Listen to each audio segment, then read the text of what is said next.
Сәлем баршаңызға, қалдарыңыз қалай? Бүгінгі күндеріңіз сәтті өтсін достар. Бүгінгі тақырып 30 жасқа толған жас келінге ата-енесі мен күйеуі көлік мінгізді. 30 жасқа толған келінге ата-енесі мен күйеуі қайын-сіңлілі күтпеген сыйлық жасады. Бұл сәтте видеосын TikTokқа қолданушылар парақшасында жарияланған.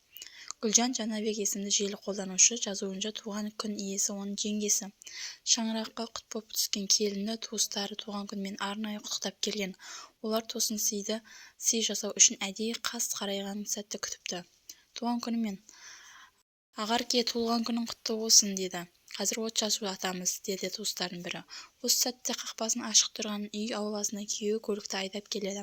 Ақ түсті темір тұлпарды туған күн иесін туыстар арнайы лентамен сәндеп те қойған. Бұл жас келін үшін күтпеген сыйлық болғаны анық. Видеоны көрген желі қолданушылар келін күйеуі мен ата-енесіне риза болды. Жарайсыздар демек. Бұл үйде келінді қызындай көреді. Барлық нәрсе ниетке байланысты ғой. Демек келін ниеті таза. Құтты болсын. Келін соған лайықты болған. Керемет. Мәссаған, қандай күшті. Біздікілер алмаса түсімізді бермейді. Құтты болсын, тамаша. Әр әйел ана осыған лайықты. Әйел тыныш болса әлем тыныш. Жұғысты болсын, мықты. Осындай отбасыларға тамсанамын. Келін отбасында олардың орны ерекше екені білінеді.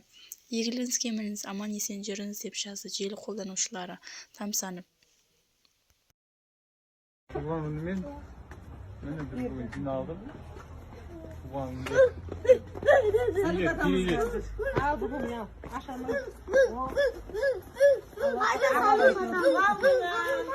Bağıydın tuğan günü, ağırken tuğan günü. Soğan kese salut atamız. Sen keşfetip kep kaldık енді ayıbettiğinizde. Қараңғы болсын деген шығарсыздар. Сөйтті келді, салют көрінсін дедік. Салют көрінсін дедік. Міне салют, міне. Ол үшін лайк басып, комментарий жазып қойыңыздар достар. Видео қазір көрсетіледі.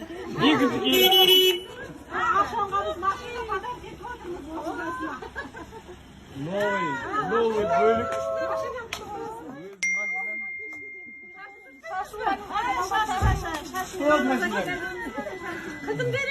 Ассалаумағалейкум.